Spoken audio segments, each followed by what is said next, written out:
In this video, we're finally going to remove the assumption that there is a unique marked element. Okay, so the setup is similar. Again, we have a function f. It maps n-bit strings to a bit. And now we want to find a marked element. So we want to find an x such that f of x equals 1.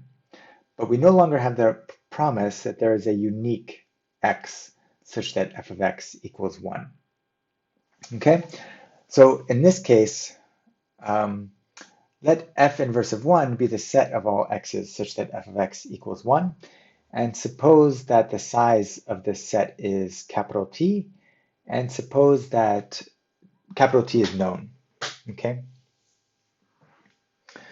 So in this case, there's a fairly straightforward generalization of Grover's algorithm that now can find an x such that f of x equals 1 after square root of 2 to the n divided by t many queries.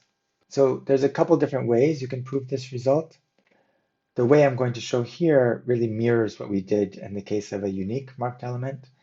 And it also shows you a path towards proving other generalizations of Grover's algorithm, like amplitude amplification.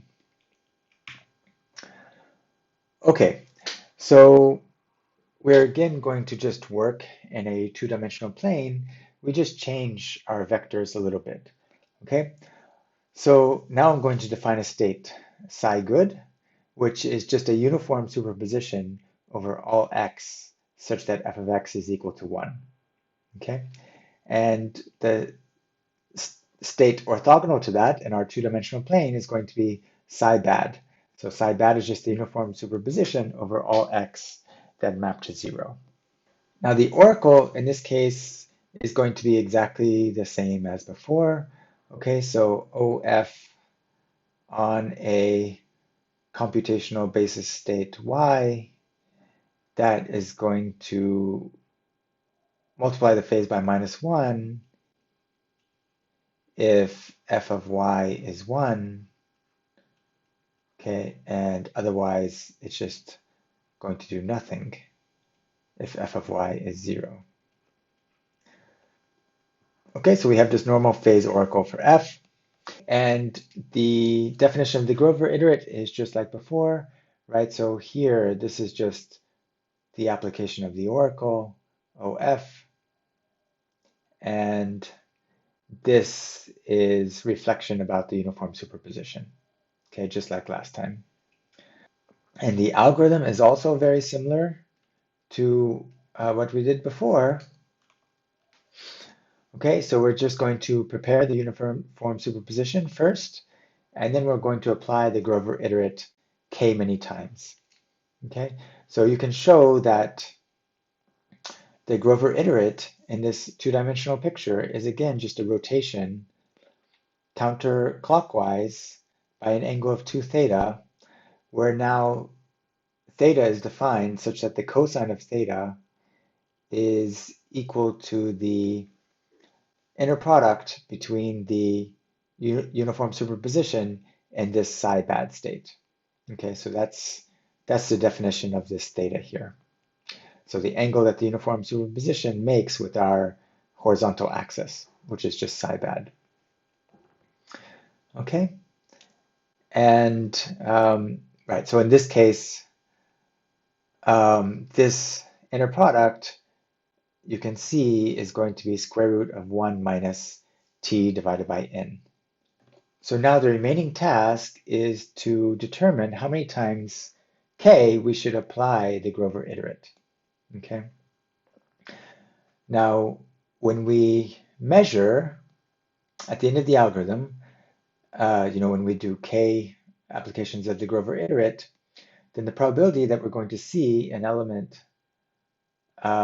x such that f of x equals 1 is just going to be the sine squared of 2k plus 1 times theta.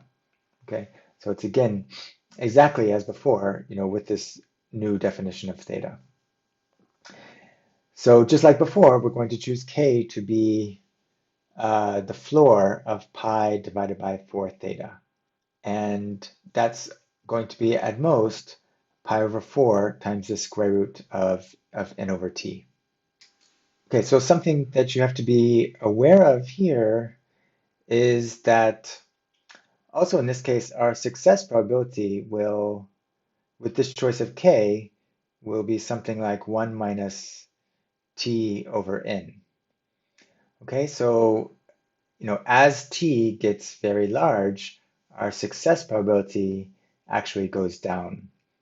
Okay, but if we only care about succeeding with constant probability, then what we can do is, if t is small enough, like something less than n over 4, then we're fine, right? We'll succeed with constant probability. And if t is bigger than n over 4, that means that if we just randomly choose an x, it'll satisfy f of x equals 1 with probability at least a quarter. Okay, so we just repeat that a constant number of times. We can do this at the very beginning of our algorithm. We just randomly choose 20 x's, and if one of those is 1, then we're done, and if not, then we're fairly confident that we're going to be in this situation where t is less than n over 4. Okay, so yeah, so with this many queries, the number of queries proportional to the square root of n over t, then with constant probability, we'll be able to find an x such that f of x equals 1 if there is one. Okay, so let's just summarize what we have here. So if we have a Boolean function and there's t many x's such that f of x equals 1, then, and we know t in advance, then there's a quantum algorithm that can find an x such that f of x equals 1 after order square root of n divided by t many queries. And see, for the circuit implementation, again, all we have to do is implement this reflection about the uniform superposition. So again, that can be implemented by a circuit that just has log n many gates. Okay, so the circuit size of the whole algorithm will be something like square root n over t times log n.